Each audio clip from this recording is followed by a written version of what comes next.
السلام علیکم ورحمۃ اللہ وبرکاتہ۔ سورۃ النساء آیت نمبر 71۔ اعوذ باللہ السمیع العلیم من الشیطان الرجیم من ہمزہ ونفخہ ونفثہ۔ یا ایھا الذین آمنوا خذوا حذرکم فانفروا ثبات او انفروا جمیعا۔ ایمان والو تم اپنا دفاع پکڑو، پس تم نکلو جماعتوں کی صورت میں یا اکٹھے۔ وَإِنَّ مِنْكُمْ لَمَن لَّيُبَطِّئَنَّ، اور یقیناً البتہ تم میں سے کچھ وہ ہیں جو ضرور بھی ضرور تاخیر کر دیتے ہیں۔ فَإِنْ أَصَابَتْكُمْ مُصِیبَةٌ، پس اگر تمہیں کوئی مصیبت پہنچے، قَالَ قَدْ أَنْعَمَ اللَّهُ عَلَيَّ إِذْ لَمْ أَكُنْ مَعَهُمْ شَهِيدًا، وہ کہتا ہے کہ یقیناً اللہ نے مجھ پر انعام کیا کہ میں ان کے ساتھ حاضر نہیں تھا۔ وَلَئِنْ أَصَابَكُمْ فَضْلٌ مِّنَ اللَّهِ، اور اگر تمہیں اللہ کی طرف سے کوئی فضل نعمت پہنچے، لَيَقُولَنَّ، البتہ وہ ضرور بھی ضرور کہتا ہے، كَأَن لَّمْ تَكُن بَيْنَكُمْ وَبَيْنَهُ مَوَدَّةٌ، گویا کہ آپ کی اور اس کے درمیان کسی قسم کی دوستی نہیں۔ کیا کہتا ہے؟ یا لیتنی کنت معہم، کاش کہ میں بھی ان کے ساتھ ہوتا، فَأَفُوزَ فَوْزًا عَظِیمًا، میں کامیاب ہوتا بہت بڑی کامیابی۔ اس آیت مبارکہ میں پہلی آیت میں اللہ تعالیٰ نے ایمان والوں کو اپنے دفاع کا حکم دیا۔ خذوا حذرکم، اپنا دفاع پکڑو، اپنے ساتھ سیکیورٹی رکھنا، اپنا دفاع کرنا، تحفظ کے لیے ایسے اقدامات کرنا کہ انسان ضرر سے بچ سکے، یہ توکل کے منافی نہیں۔ تو پہلا حکم اپنا دفاع کرو، لہٰذا جان بوجھ کے بغیر اسباب اختیار کیے خطرے والی جگہوں پر نکل جانا، یہ اس آیت مبارکہ کے خلاف ہے۔ دوسری بات، خذوا حذرکم، اس کے اندر وہ تیاری بھی آ جاتی ہے جو جہادی، اس سے جدید اسلحہ چلانا سیکھنا، گاڑیاں، جہاز اور یہ سب چیزیں سیکھنا، اس کو بنانے کا طریقہ سیکھنا، یہ سب کا سب جہاد کی تیاری ہے۔ تیسرے نمبر پہ خذوا حذرکم، اس کے لیے کچھ لوگوں کو تیار رکھنا ہر وقت، یا فوجیں تیار کرنا، اس کے لیے جدید قسم کی مشینری اور ضروریات جہاد، اس کو خریدنا، وہ بھی اس سے ثابت ہوتا ہے۔ تم اپنا دفاع مضبوط پکڑو، فانفروا ثبات، تم نکلو جماعتوں کی صورت میں، یعنی دیکھو کتنے مجاہدین کی ضرورت ہے، کچھ مجاہدین جماعت کی صورت میں چلے جائیں اور کچھ باقی رہ جائیں۔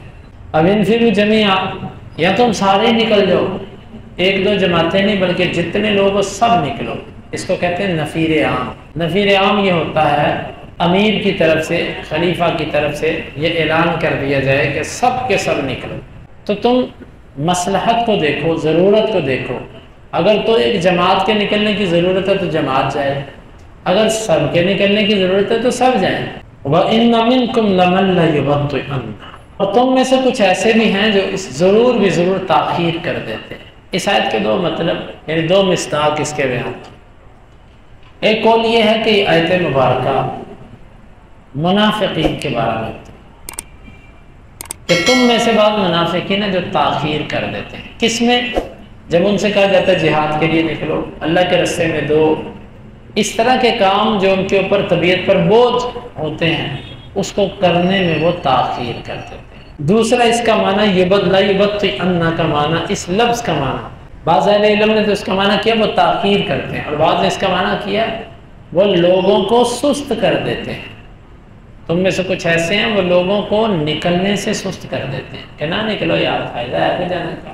اچھا، ایک اس آیت کا معنی یہ ہو گیا کہ ایک اس کی مراد یہ ہوئی کہ اس سے مراد منافقین۔ دوسرا اس کا مصداق بعض اہل علم نے کیا نہیں، منافقین اس سے کمزور ایمان والے مراد، وہ بھی اپنے دلائل رکھتے ہیں کہ اللہ نے ایک تو منکم کہا، تم میں سے، حالانکہ منافق اور کافر تو مومنوں میں سے نہیں ہے۔ اور آگے بھی اس آیت سے، اس جملے سے استدلال ہے کأن لم تکن بینکم وبینہم مودہ، وہ کہتے ہیں گویا کہ دوستی ہے، لیکن اللہ نے ایک تشبیہ دی، وہ عمل ایسا کر رہا ہے جیسے دوستی ہے ہی۔ تو دونوں مراد، کمزور مومن بھی اس سے مراد دیے جا سکتے ہیں، لیکن زیادہ مفسرین نے اس سے منافقین مراد نہیں ہے۔ کمزور ایمان والے وہ کرتے کیا ہیں؟ اگر تمہیں مصیبت پہنچے، مصیبت سے مراد جان میں شکست، زخم یا اور پریشانی، تو کہتا ہے قد انعم اللہ علیہ اذ لم اکن معہم شہید، اللہ نے مجھ پر انعام کیا کہ میں ان کے ساتھ تھا۔ اللہ کے راستے میں جو تکلیف آئی اس پر یہ کہنا کہ شکر ہے میں بچ گیا، میں نہیں تھا، آج مسجد کے اندر یہ ہو گیا، چنگا ہے میں نماز پڑھنے گیا، یہ جو سوچ ہے یہ سوچ مومن کی نہیں، یہ منافقوں کی سوچ قرآن نے ذکر کی۔ اگر جنگ کے میدان میں مومنوں کو کوئی تکلیف آ جائے کہتا شکر ہے میں تو بچ گیا، اور ہر انسان اس دنیا میں اس وقت ایسا ہی ہے، وہ اپنی جان بچا کر کہتا ہے میں بچ گیا، جان ہے تو جان ہے، باقی چاہے ساری دنیا ماری جائے مجھے اس کی کوئی پرواہ نہیں۔ تو اگر مصیبت آ جائے مومنوں کو تو کہتا ہے شکر ہے میں ساتھ نہیں تھا۔ اور اگر تمہیں اللہ کی طرف سے کوئی فضل آئے، فضل سے مراد مال غنیمت، فتح، کفار کو ضربیں، لا یقولن، وہ ایک بات کہتا ہے، وہ بات کیا ہوتی ہے ذرا آگے چلے، وہ کہتا ہے یا لیتنی کنت معہم فافوز فوزا، کاش کہ میں بھی ان کے ساتھ ہوتا، میں بھی آج بڑی کامیابی حاصل کرتا۔ اس آیت میں یہاں سے دو تین باتیں، ایک تو وہ دنیا کا حریص بندہ ہے، لالچی ہے، اور دوسری بات یہ ہے کہ وہ دنیا کے مال کو ہی اصل کامیابی سمجھتا اور اس کے حاصل نہ ہونے کو وہ ناکامی سمجھتا، اور کامیابی نہیں، افوز فوزا عظیمہ، بہت بڑی کامیابی، یہ اس کا عقل کا سکم ہے۔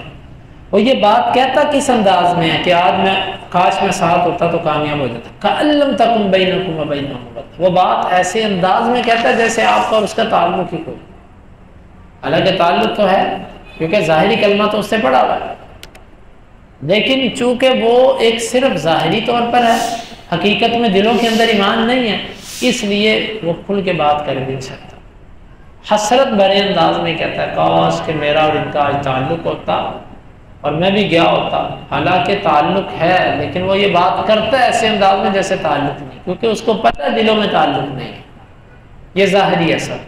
یا لیتنی کنت معہم فافوز فوزا عظیما، بہت بڑی کامیابی پا جاتا۔ ان آیتوں میں ہمارے لیے سبق، پہلی تو بات اپنا دفاع، دوسری بات نعمت ملنے پر خوش ہونا، الحمدللہ الحمدللہ کہنا، اور اگر اللہ کی طرف سے نقصان ہو جائے، اللہ تعالیٰ کوئی نقصان اور پریشانی میں مبتلا کر دے تو پھر گلے شکوے نہیں ختم ہوتے، یہ صبر آدمی کی نشانی ہوتی ہے۔ تو دوسرا اگلی آیتوں میں ہمارے لیے سبق یہ بنتا ہے کہ کسی بھی صورت کے اندر دنیا کے مال کو اور دنیا کی ان چیزوں کا اہمیت نہ دے دین کے مقابلے میں۔ جب آپ دین کو نظر انداز کرتے دنیا کی طرف جائیں گے اس کی سزا تو آپ کو ملے گی۔ آج لوگ اپنے بچوں کو دین چھڑوا کر دنیا کی طرف لے کر جا رہے ہیں، کتنے تنگ ہیں، کتنے پریشان ہیں، یہ سب نحوست اور سنگریزی نظام۔ اللہ تعالیٰ سے دعا ہے وہ سمجھنے کی رحمت کی توفیق دے۔